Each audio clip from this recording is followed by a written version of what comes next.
Isang mapagpalang araw sa atin lahat mga idol. Andito na naman tayo sa bukid para tignan itong mga tanim natin. Dahil naka-recover na itong mga tanim natin dahil kay Nando. Ayan, may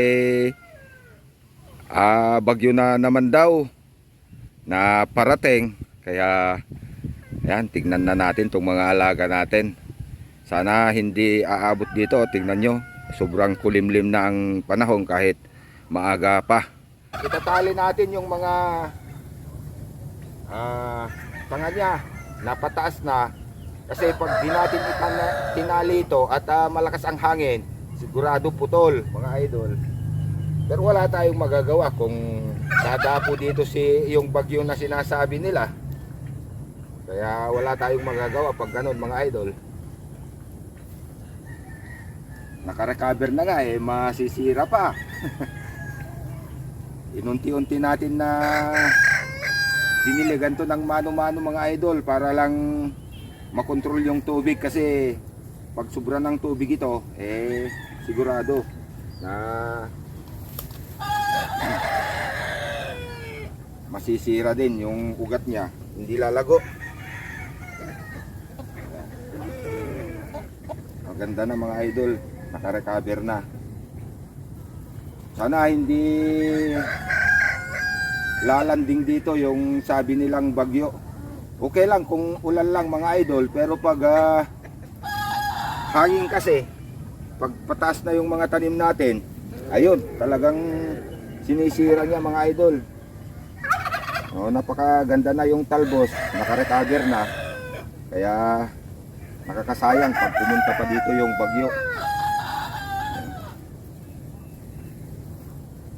Pupunta din tayo mamaya dun sa ating alagaan, kasi nakita ko kahapon mga idol, meron ng namisa na muskubi. Ikukulong natin para makakain na. Yan, ganito lang mga idol, itali lang yung mga tanga niya pataas.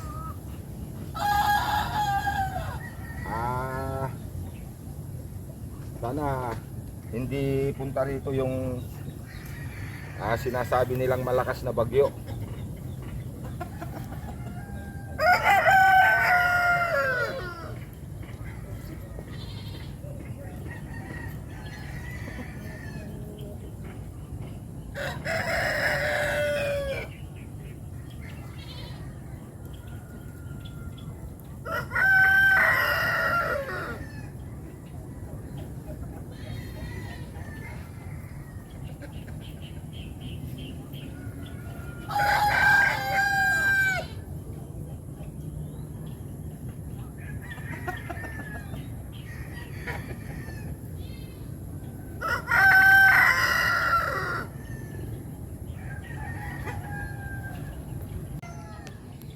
Ayan, kahit itong mga sitaw na tanim natin mga idol, naka-recover na.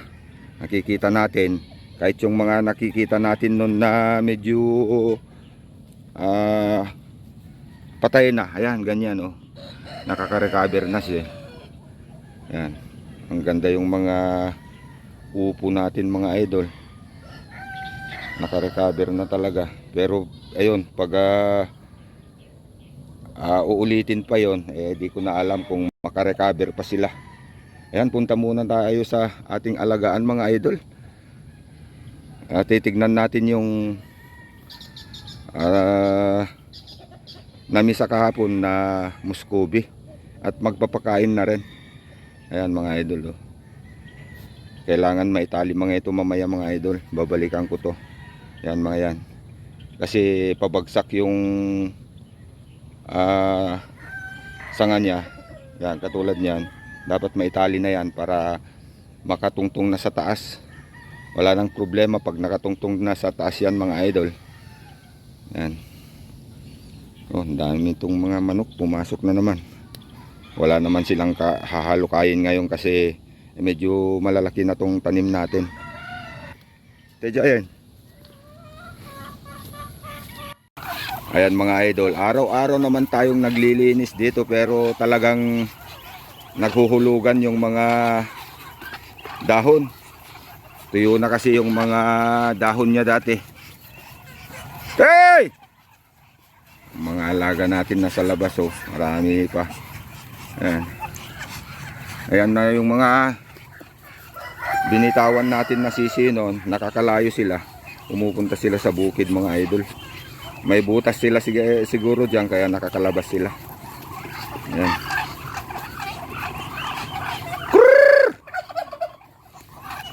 Bago natin titignan yung namisa kahapon, andun sa naglimliman niya, hagisan muna natin itong mga alaga natin ng pagkain nila, mga idol.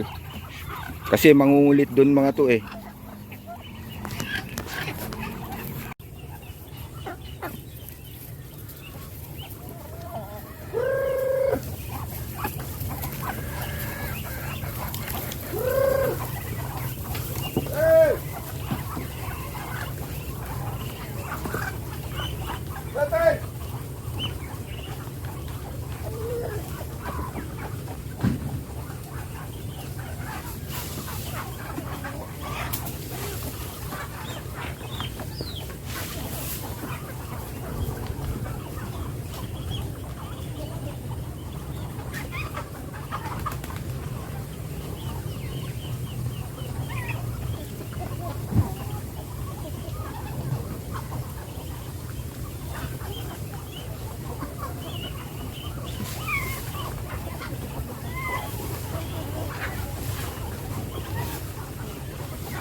Yan mga idol, naagisan na natin itong mga alaga natin.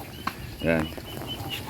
At titignan na natin mga idol yung namisa kahapon na muskubi. May 6 na kahapon mga idol. Kaya siguro pisa na lahat ngayon. Pag may dinapisa, bugok na yon. Ayan mga idol. Titignan na natin.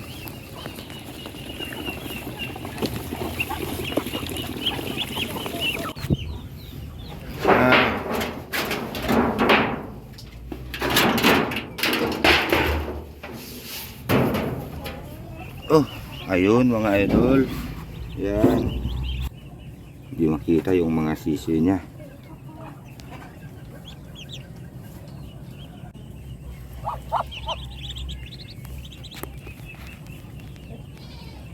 Ayan mga idol, oh. Nasa ilalim ng mga idol. Yan. Kukunin lang natin tong inahin mga idol. Titignan natin yung mga sisi niya. Ayan, medyo marami din mga idol. Yan, oh. At may dalawa na hindi napisa. Kunin lang natin mga idol.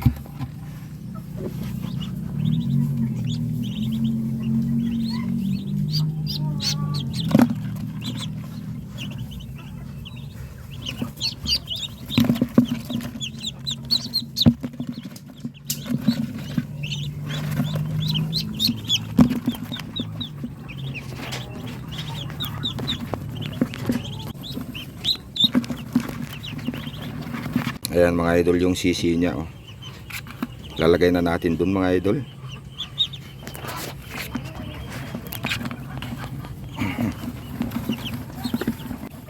Two, 4, 6, 8, 10, 12, 14 mga idol. Yan.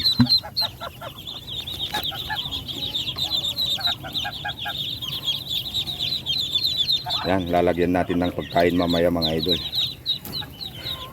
Ito mga idol, oh. Magtatatlong linggo na rin to mga idol. Yan.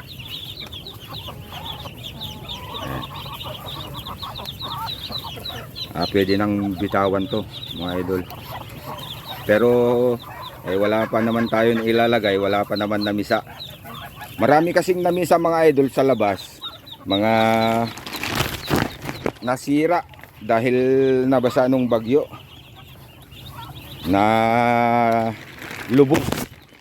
Nalubog sa tubig. Kung hindi nalubog, na linilimliman sana kahit na ulanan, okay lang. Ayan, lalagyan natin mamaya ng